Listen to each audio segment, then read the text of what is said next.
La mise à mort de Jayadratha. Le roi Yudhishthir était fort affligé de la mort d'Abhimanyu, le fils d'Arjuna. Or, voilà que se présente sur les lieux le grand sage Krishna Dvaipayan Vyasadeva. Le roi Yudhishthir accueillit le sage avec le plus grand des respects, pour ensuite lui exprimer sa peine. Ô Vyasadeva, le fils de Subhadra vient d'être assassiné en plein champ de bataille par 6 grands guerriers des Kurus. C'est moi qui lui avais demandé d'attaquer les troupes ennemies. Notre intention était de le protéger, mais le vaillant Jayadratha nous en empêcha. Je suis maintenant envahi par la tristesse. Vyasadeva dit à Yudhishthir, « Ô roi, tu es un sage versé dans les Écritures. Une personne comme toi ne pleure jamais la mort d'autrui. Tu sais très bien que l'âme est éternelle, on ne peut la tuer. Ce jeune homme dont tu parles est retourné au monde spirituel. Même les grands yogis n'arrivent que difficilement à atteindre la même destination que lui. Ô descendant de Bharat, la mort frappe tous les êtres. C'est la nature qui le veut ainsi, et nul n'y peut rien. Abhimanyu possède maintenant un corps spirituel et brille de son propre éclat. Le massacre qui se déroule présentement sur le champ de bataille est écrit dans le ciel. Tout cela fait partie du plan divin. Sois un instrument dans ce combat, sans plus. Ainsi tu atteindras la gloire. » Après avoir prononcé ces paroles de sagesse, Vyasadeva quitta les lieux pour retourner dans son ermitage. Yudhishthir se sentit réconforté par les paroles du sage, mais ne savait toujours pas comment il annoncerait à Arjuna la nouvelle de la mort de son fils. Après le coucher du soleil, Krishna et Arjuna s'en revenaient à leur campement. Chemin faisant, Arjuna dit à Krishna, « La crainte s'empare de moi et mon discours est incohérent. Mes bras sont faibles et mon cœur est rempli de pensées négatives. Tout cela indique qu'une tragédie vient de se produire. Allons demander à Yudhishthir ce qui s'est passé. » Le seigneur Krishna, qui conduisait le char d'Arjuna, accéléra la vitesse des chevaux, et les deux amis arrivèrent bientôt au campement des Pandavas, où l'atmosphère était imprégnée de tristesse. Ne voyant pas son fils Abhimanyu, Arjuna demande « Où est mon fils? Pourquoi ne vient-il pas au-devant de moi? A-t-il perdu la vie au combat? Quel insensé a osé tuer mon fils? Que vais-je répondre à Subhadra lorsqu'elle me demandera où est notre fils Abhimanyu? Et que vais-je dire à son épouse Uttara? » Krishna voulut alors consoler son ami Arjuna. Il lui dit « Ô fils de Pandu, ne pleure pas. Abhimanyu vient d'emprunter le sentier d'un héros. La mort est certaine pour celui qui ne rend pas les armes. Les sages affirment que la plus haute gloire que puisse atteindre un guerrier est de mourir sur le champ de bataille. Sachant que l'âme est immortelle, tu devrais consoler tes frères. » Arjuna répondit au Seigneur Krishna, « Pourquoi mes frères n'ont-ils pas su protéger mon fils? J'aurais dû m'en charger moi-même. Leurs armes ne sont-elles que parures? » Arjuna était à la fois triste et furieux. Yudhishthir brisa le silence. « Ô Arjuna, je vais t'expliquer ce qui est arrivé. Drona a tenté de me capturer. Son armée était disposée de façon si experte que seul toi ou ton fils étaient en mesure de l'affronter. Or, comme tu n'étais pas disponible, j'ai demandé à ton fils de conduire notre armée. Nous le suivions de près afin de le protéger, mais Jayadratha détourna notre attention, car il avait obtenu du Seigneur Shiva la bénédiction de pouvoir nous vaincre au combat au moins une fois. C'est alors que Drona, Kripa, Karna, Ashvatthama, Kritavarma et Shakuni entourèrent ton fils, qui fut bêtement tué par le fils de Dushasana. » La colère d'Arjuna ne s'apaisa point. Il dit « Je jure que demain je tuerai ce Jayadratha, sinon j'irai droit aux enfers. Plus encore, si demain soir au coucher du soleil je n'ai pas tué cette crapule, je me brûlerai vif, j'en fais le vœu. » Puis Arjuna prit son arc et souffla dans sa conque, la Devadatta, et Krishna souffla dans la sienne, la Panchajanya. On entendit alors dans le campement des Pandavas le son de milliers d'instruments de musique. Pendant ce temps, les espions de Duryodhana informèrent les Kurus qu'Arjuna avait juré de tuer Jayadratha. Ce dernier vit son cœur se remplir de crainte. Il voulut quitter le champ de bataille et retourner chez lui. mais Duryodhana l'assura de sa protection. C'est aussi pendant ce temps que le Seigneur Krishna, à la requête d'Arjuna, se rendit dans la ville où se trouvait Subhadra, afin de la consoler de la mort d'Abhimanyu, son fils. Krishna en profita pour consoler aussi Uttara, l'épouse d'Abhimanyu, ainsi que Draupadi, qui, bien que n'étant pas la mère d'Abhimanyu, éprouvait pour lui une affection toute maternelle. Le Seigneur Krishna revint ensuite à son campement. Ce soir-là, Arjuna sombra dans le sommeil en méditant sur le Seigneur Krishna. Or, le Seigneur, en rêve, apparut à son ami Arjuna et lui dit « Tu possèdes l'arme Pashupata, qui te fut donnée par le Seigneur Shiva, mais tu ignores comment t'en servir. Allons donc voir Shiva pour qu'il t'apprenne à utiliser cette arme, grâce à laquelle tu pourras vaincre Jayadratha. » Prenant alors Arjuna par la main, Krishna l'amena au mont Kailas, où habite le Seigneur Shiva. Arjuna y apprit l'art d'utiliser l'arme Pashupata. En plus, il reçut du grand Deva la bénédiction de pouvoir mener à bien sa promesse de tuer Jayadratha. Puis Krishna et Arjuna retournèrent à leur campement sur le champ de bataille de Kurukshetra. Le lendemain matin, Arjuna parle de son rêve à ses frères et tous s'exclament « Formidable, formidable !» pour ensuite se préparer à livrer bataille en ce 14e jour de combat. Du côté des Kurus, Drona organise les troupes de façon à donner à Jayadratha une protection maximale. La bataille commence. Arjuna, encore sous le choc de la mort de son fils, tue des soldats ennemis par milliers, ainsi que des éléphants et des chevaux, toujours par milliers. Nul ne peut l'arrêter.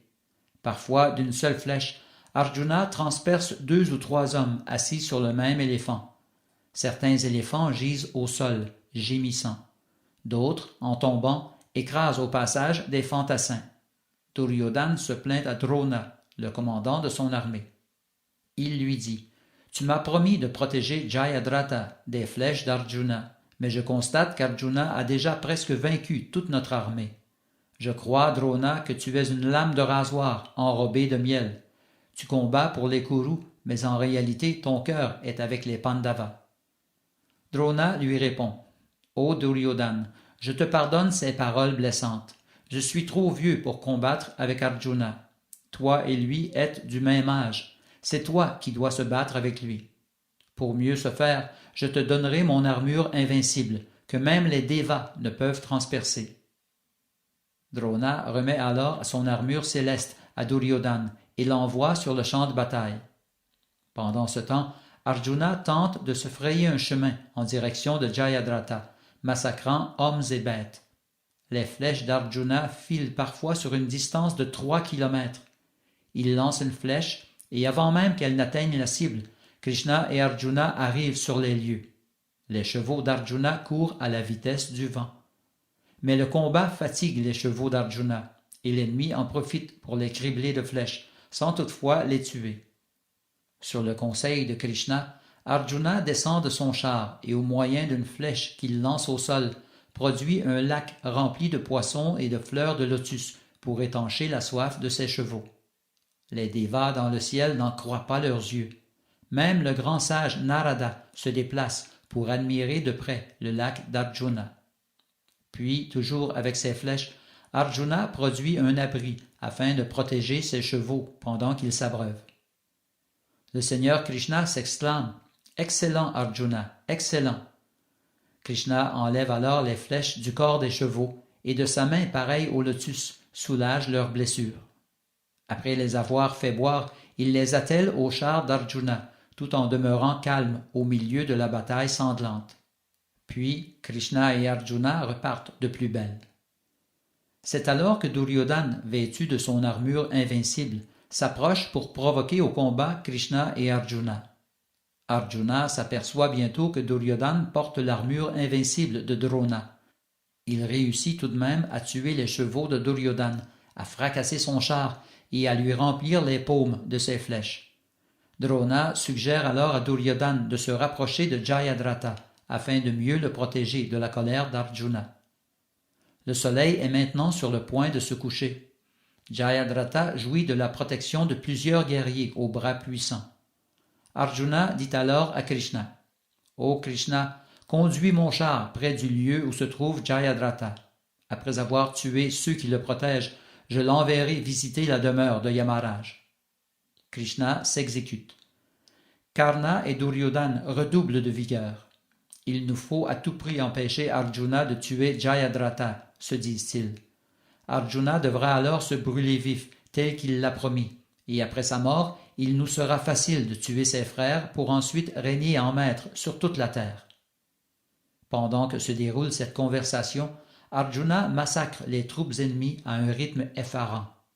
Tous les soldats qui moururent en présence de Krishna et d'Arjuna atteignirent aussitôt le monde spirituel, Vaikunta, ce lieu où l'angoisse brille par son absence.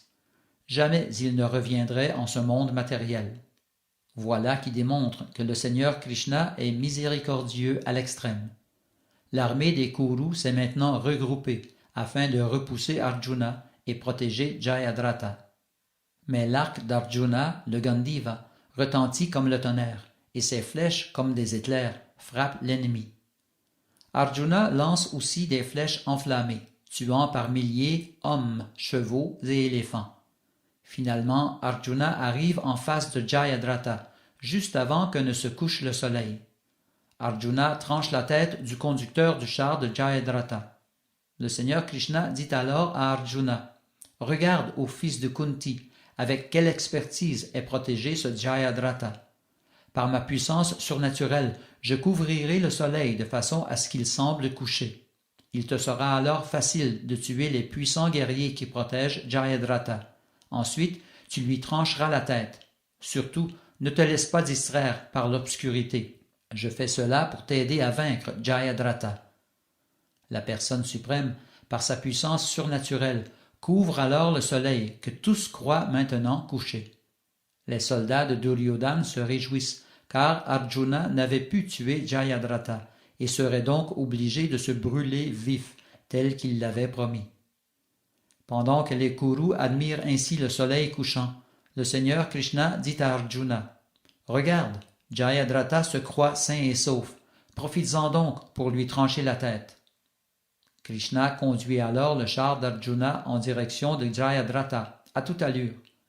Les prenant par surprise, Arjuna transperce de ses flèches tous les guerriers qui protègent Jayadratha. Puis, comme il s'apprête à placer sur son arc l'arme céleste Pashupata, Krishna lui dit encore, « Ô Arjuna, fais vite, tranche la tête de Jayadratha, mais ne la laisse pas tomber au sol, car il jouit d'une bénédiction que lui donna son père. Celui qui fera tomber la tête de Jayadratha verra sa propre tête exploser en 1000 miettes. Le père de Jayadratha est maintenant dans la forêt, en train de méditer.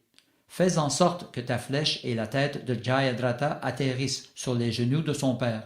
Il prendra alors la tête de son fils, la jettera par terre, et sa propre tête éclatera aussitôt. » Suivant les conseils du maître de l'univers, Arjuna relâche sa flèche, laquelle tranche la tête de Jayadratha, puis se dirige vers le lieu où se trouve le père de ce dernier, qui est assis en méditation. Soudain, il aperçoit sur ses genoux une tête portant des cheveux et des boucles d'oreilles. Aussitôt, il la jette au sol, et du même coup, sa propre tête se fend en 1000 morceaux. Les dévas dans le ciel, estomaqués, applaudissent ce merveilleux exploit de Krishna et d'Arjuna. Après la mise à mort de Jayadratha, le soleil réapparut à l'horizon. Les Kurus comprirent alors que l'obscurité avait été l'œuvre du Seigneur Krishna et que jamais il ne pourrait vaincre Arjuna tant que son char serait conduit par son ami Krishna. En ce 14e jour de combat, Arjuna, à lui seul, avait tué environ 2 millions de soldats. Krishna souffla ensuite dans sa conque, la Panchajanya, et Arjuna dans la sienne, la Devadatta. Yudhishthir, à plusieurs kilomètres de là, entendit le son des deux conques, et il comprit aussitôt que Jayadratha venait de trouver la mort aux mains d'Arjuna. Krishna félicita son ami Arjuna pour sa prouesse, mais Arjuna dit à Krishna, « Ô Krishna, mon succès n'est dû qu'à ta miséricorde. Grâce à toi, Yudhishthir pourra de nouveau gouverner le monde. Nous sommes tous des serviteurs soumis. Accepte-nous comme tels et fais de nous ce qu'il te plaira. » Puis les deux Krishna partirent rejoindre Yudhishthir, qui les accueillit avec des larmes de joie dans les yeux.